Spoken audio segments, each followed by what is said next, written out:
Olivia अपने private ship में अपने कुछ जानने वालों को इनवाइट करती है और उनसे कहती है कि उनमें से किसी की आज यहाँ पर डेथ होने वाली है। और फिर रात में अचानक से किसी के गिरने की आवाज़ आती है। जब सब लोग वहाँ पर बाहर आते हैं तो वो देखते हैं कि ओलिविया की डेथ हो चुकी है। मूवी की शुरुआत में हमें एक आरजे मतलब कि रेडियो जॉकी को दिखाया जाता है जो कि अपनी पॉडकास्ट के लिए काफ़ी फेमस है। इसका नाम अगाथा है। वो अपनी पॉडकास्ट में अनसुलझी क्राइम स्टोरीज को सुलझाती है। हालांकि ये एक स्पेनिश मूवी है लेकिन इसमें इंडियन कल्चर को भी दिखाया गया है। अगाथा अपने स्टूडियो में अपना काम कर रही होती है, तभी उसके लिए एक पोस्ट आता है। एक्चुअली ये एक इन्विटेशन है जो कि उसकी बहन ओलिविया ने भेजा होता है। अब अगाथा अपनी बहन से मिलने के लिए निकल जाती है। रास्ते में वो अपनी फ्रेंड इरिस से बात करते हुए वहां तक पहुंच जाती है।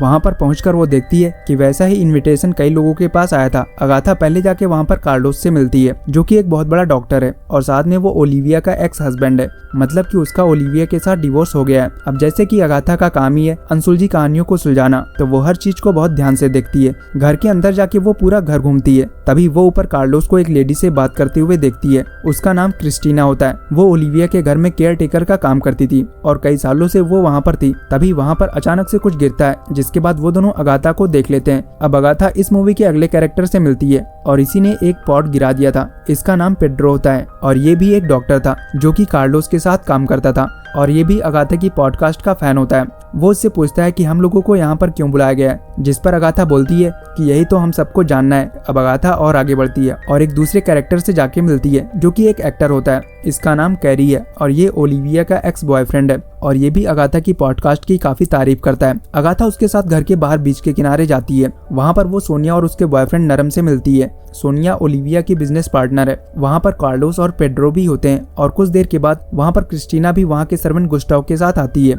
जो कि हाफ ब्लाइंड होता है। क्रिस्टीना ओलिविया का लेटर पढ़ती है जिसने आज सबको अपनी बोट पर बुलाया होता है। वो कहती है कि आज रात सब बोट पर ही सोएंगे।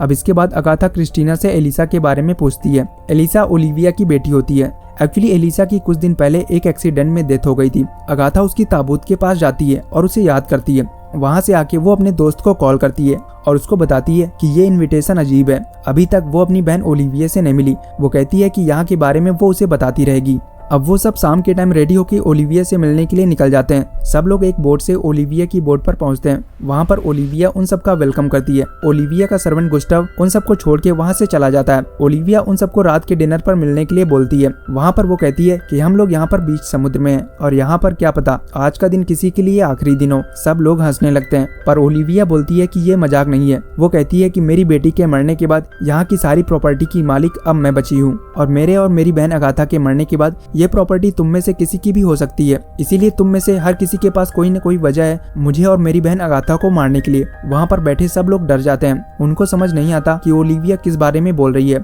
कुछ देर के बाद ओलिविया वहाँ से सोने के लिए चली जाती है। तभी जब वो कमरे में होती है तब वहाँ पर अगाथा आती है। वो ओलिविया से पूछती है कि ये सब क्या चल रहा है, जिस पर ओलिविया बोलती है कि वो बहुत स्मार्ट है और उसे धीरे धीरे सब कुछ समझ आ जाएगा। ओलिविया उसके साथ अपने बचपन के दिनों को याद करती है कि वो दोनों एक साथ कैसे रहते थे।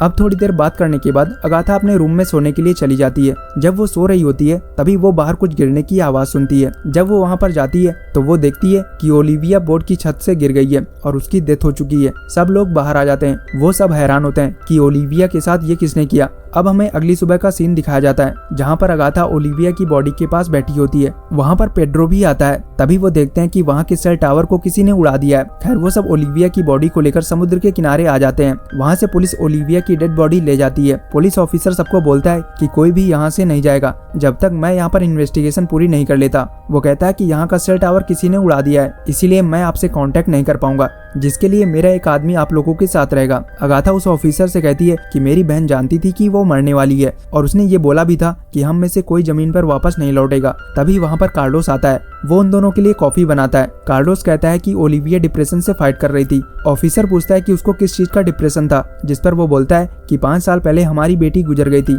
अगाथा उससे पूछती है कि तुमने डिवोर्स क्यों लिया था। वो कहता है कि मैंने ओलिविया को डिप्रेशन से लाने की बहुत कोशिश की लेकिन मैं ऐसा नहीं कर सका। वो किसी से बोलती भी नहीं थी। फिर मैं अपनी जिंदगी में आगे बढ़ गया और एक लड़की से मिला, जिसके बाद मैंने ओलिविया से डिवोर्स ले लिया। लेकिन यहाँ पर हमें पता चलता है कि कार्लोस झूठ बोल रहा था और वो पहले से ही किसी और के साथ रिलेशनशिप में था और ये बात ओलिविया जानती थी। इसी वजह से वो डिप्रेशन में थी। अगाथा उसको बोलती है कि तुमको उसका साथ देना चाहिए था। उन दोनों के बीच में बहस हो जाती है। तभी वो बाहर गोली चलने की आवाज सुनते हैं। वो सब बाहर आते हैं और देखते हैं कि नरम के हाथ में किसी ने गोली मार दी है। अगाथा वहाँ पर एक अलमारी के पास गन पाउडर को स्मेल करती है। उस अलमारी में एक सौंफ की अलग से स्मेल आ रही थी। तभी वो उस अलमारी में एक टनल को देखती है। अगाथा और पुलिस ऑफिसर टनल के अंदर जाते हैं। वहाँ पर ऑफिसर अगाथा से बोलता है कि वो भी उसकी पॉडकास्ट सुनता है और वो उससे बेटर यहाँ की चीजों को देख सकती है। ऑफिसर कहता है कि वो इस केस को आगे लीड कर सकती है और वो बताता है कि अगर वो इस केस को सॉल्व कर लेगा तो मेरा बॉस मेरा प्रमोशन कर देगा। अगाथा को वहाँ पर एक सोप मिलता है जिसे वो अपने पास रख लेती है। अब इसके बाद बाहर आकर वो सबको इंट्रोगेट करने के लिए बोलते हैं। सबसे पहले वो ओलिविया के सर्वेंट गुस्टाव को बुलाते हैं। वो उससे पूछते हैं कि उसको ओलिविया ने कब हायर किया था। वो कहता है कि जब उसकी एक आंख चली गई थी तब से वो ओलिविया के लिए काम कर रहा है। अगाथा ये सब चीजें अपनी डायरी में लिखने लगती है। अब वो ऑफिसर से कहती है कि मुझे एक कॉल करनी है। वहाँ का सेल टावर तो पहले ही उड़ चुका था, तो वो एक दूसरी जगह पर कॉल करने जाते हैं जहाँ पर वो अपनी फ्रेंड इरिस को कॉल करती है और वहाँ के सारे मेंबर्स के बारे में उसको बोलती है। वो बताती है कि घर में सोनिया है जो कि मेरी बहन ओलिविया की बिजनेस पार्टनर है और उसके साथ उसका बॉयफ्रेंड नरम भी है। ओलिविया का एक्स बॉयफ्रेंड कैरी भी यहाँ पर है जो कि एक एक्टर है। ओलिविया का एक्स हस्बैंड कार्लोस भी यहाँ पर है और कार्लोस के साथ डॉक्टर पेड्रो भी यहाँ पर है। यहाँ पर एक सर्वेंट भी है जिसका नाम गुस्टाव है और घर की एक आखिरी मेंबर है क्रिस्टीना जो कि बहुत पहले से ओलिविया के घर में केयर टेकर है। वो अपनी फ्रेंड से इन सब के बारे में पता करने के लिए बोलती है और फिर से वापस घर आ जाती है। अब इसके बाद वो क्रिस्टीना, कार्लोस और पेड्रो को इन्वेस्टिगेशन के लिए बुलाते हैं। क्रिस्टीना बताती है कि जब गन से फायर हुई थी तब वो घर में गन की एक अलमारी साफ कर रही थी। वहाँ पर कार्लोस कहता है कि यहाँ पर रहना अब सेफ नहीं है और वो सब वहाँ से निकलने लगते हैं। तभी पेड्रो का बैग झटके से गिर जाता है और उसमें से मॉर्फिन ड्रग्स निकलता है। अगाथा उससे पूछती है कि ये किस लिए है, जिस पर वो बोलता है कि ये मैं अपने पेशेंट के लिए यूज करता हूँ। अब अगला नंबर सोनिया का आता है। वो कहती है कि मर्डर वाली रात मैं तो नरम के साथ थी और जैसे ही बाहर से गिरने की आवाज आई हम दोनों बाहर आ गए। अब वो नरम से पूछते हैं कि वो सोनिया को कैसे जानता है, जिस पर वो बोलता है कि वो उससे योगा क्लासेस में मिला था और उसको देखते ही उसको प्यार हो गया था। वो उससे उसका पूरा नाम पूछते हैं और उसका आईडी मांगते हैं जिसमें लिखा होता है नरम जी मार्टिनेज। वो उससे जी का मतलब पूछते हैं जिस पर वो बोलता है गार्सिया। अगाथा उससे पूछती है कि वो सोनिया से मिलने से पहले कहाँ पर था, जिस पर वो कहता है वाराणसी इंडिया में। वो उन दोनों को नमस्ते बोल के वहाँ से चला जाता है। अगाथा ओलिविया के एक्स बॉयफ्रेंड से भी सवाल करती है कि वो मर्डर वाली रात कहाँ था और वो बताता है कि मैं अपनी मूवी के रोल के लिए प्रैक्टिस कर रहा था, लेकिन जब मैं ऊपर आया था तो वहाँ पर ओलिविया किसी से बात कर रही थी और जैसे ही वो नीचे आया उसने ओलिविया के गिरने की आवाज सुनी। कैरी कहता है कि मैं इस केस को हल करने में मदद करना चाहता हूँ। अगाथा उसको बोलती है कि अगर ओलिविया ने तुमको यहाँ पर बुलाया है तो तुम्हारा जरूर कोई काम होगा। अब रात में अगाथा अपने रूम में लेटी होती है और वो वही सोप को चेक कर रही होती है जो उसे टनल में मिला था। तभी वो ओलिविया की बोट को देखती है। वहाँ की लाइट ऑन थी और जब वो बोट पर ओलिविया के रूम में जाती है तो उसे वहाँ पर पेड्रो मिलता है। वो कहती है कि डॉक्टर पेड्रो यहाँ पर क्या कर रहे हैं। वो उसके पास जाती है। वहाँ पर वो कुछ मेडिसिन देखती है। वो पेड्रो से पूछती है कि क्या ओलिविया बीमार थी, जिस पर वो बोलता है कि हाँ, लेकिन इस बारे में वो किसी को बताना नहीं चाहती थी। वहाँ पर वो एक डायरी को देखती है जिसमें कुछ डेथ सर्टिफिकेट होते हैं। वो उसे अपने पास रख लेती है। अब वो अपनी फ्रेंड इरिस को कॉल करती है। इरिस बोलती है कि उनका सर्वेंट गुस्टाव सही बोल रहा था, उसकी आंख का ऑपरेशन कार्लोस के हॉस्पिटल में हुआ था।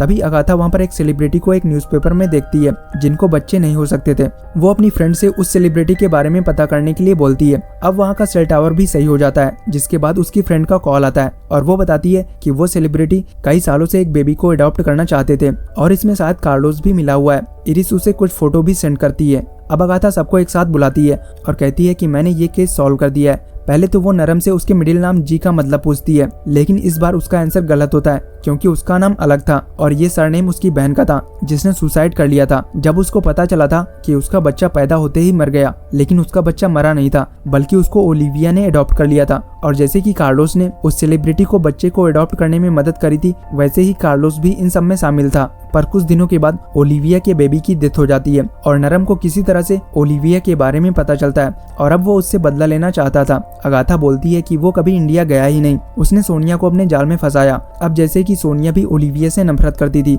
तो वो भी नरम के साथ शामिल हो जाती है, लेकिन बाद में जब उसको पता चला कि इसमें ओलिविया का कोई हाथ नहीं है, इसमें सारा कुछ कार्लोस का किया हुआ है, तो वो उसे माफ कर देते हैं क्योंकि वो अपनी बेटी का अच्छे से ख्याल रख रही थी। नरम अगाथा से पूछता है कि उसे कैसे पता चला कि वो इंडिया नहीं गया, जिस पर अगाथा बोलती है कि वो लेफ्ट हैंड से खाना खाता है, पर इंडिया में कोई लेफ्ट हैंड वाला पर्सन भी खाना खाने के लिए अपना राइट हैंड यूज करता है। अगाथा बताती है कि इसमें कार्लोस अकेले नहीं है, वहाँ पर क्रिस्टीना भी थी जो पहले एक नर्स का काम करती थी, वो भी इन सब में इन्वॉल्व थी। और अस्पताल में क्रिस्टीना ने नरम को देख लिया था और यहाँ पर वो फिर से नरम को देख के डर गई थी, जिसके बाद उसने उसे मारने का प्लान बनाया और वो नरम के कमरे में अलमारी के अंदर टनल में छुप गई और वहाँ से उसने फायरिंग करी। अगाथा बताती है कि मुझे टनल के अंदर एक सोप मिला था जो कि क्रिस्टीना यूज करती है। तभी क्रिस्टीना ब्लड प्रेशर का बहाना बनाती है और उसको लेकर डॉक्टर कार्लोस वहाँ से निकल जाता है। अब वहाँ पर पुलिस ऑफिसर पूछता है कि क्या कार्लोस और क्रिस्टीना ने ही ओलिविया को मारा है, जिस पर वो कहती है नहीं, ओलिविया ने खुद अपनी जान ली क्योंकि उसे लास्ट स्टेज कैंसर था और वो घुट घुट के मरना नहीं चाहती थी। उसने ये सब प्लान कार्लोस की सच्चाई सबके सामने लाने के लिए किया। पुलिस ऑफिसर कहता है कि अगर उसे ये सब पता था तो वो सीधे पुलिस के पास जा सकती थी। अगाथा बताती है कि कार्लोस एक बहुत पावरफुल आदमी है और वो आसानी से बच जाता, इसीलिए जब ओलिविया की डेथ हुई सबसे पहले उसने गुस्टाव को यहाँ का टावर उड़ाने के लिए बोल दिया था ताकि कोई किसी से कांटेक्ट न कर सके। तभी वो देखते हैं कि क्रिस्टीना और कार्लोस वहाँ से भाग रहे होते हैं। गुस्टाव बताता है कि ओलिविया ने बोला था कि वो दोनों वहाँ से भागने की कोशिश करेंगे, इसलिए उसने बोट में बॉम्ब लगा दिया था और सब लोग नरम को रिमोट का बटन दबाने के लिए बोलते हैं और बोट में ब्लास्ट होता है, जिसके बाद क्रिस्टीना और कार्लोस पानी में छलांग लगा देते हैं और उन दोनों को गिरफ्तार कर लिया जाता है। मूवी के लास्ट में अगाथा की फ्रेंड इरिस ओलिविया की पोस्टमार्टम रिपोर्ट लेके आती है जिसमें उसकी डेथ का कारण मॉर्फिन का ओवरडोज होता है। वो पेड्रो से इसके बारे में पूछती है, जिस पर वो बोलता है कि ओलिविया ने मुझे डॉक्टर बनाने में फाइनेंशियली काफी मदद करी थी और इसीलिए मैं भी इस प्लान में शामिल था। कैंसर की वजह से ओलिविया का पेन बढ़ता ही जा रहा था, इसीलिए मैं उसे मॉर्फिन का इंजेक्शन देता था और उसकी डेथ वाली रात भी मैंने उसे इंजेक्शन का ओवरडोज दिया था क्योंकि वो ऐसा चाहती थी। और कैरी ने ओलिविया को नीचे जो बात करते हुए देखा था वो मैं था, मैं ओलिविया को आखिरी गुड बाय बोल रहा था। अब ये सारा केस सॉल्व होने के बाद अगाथा अपनी फ्रेंड के साथ शहर लौट आती है और यहीं पर यह मूवी खत्म हो जाती है।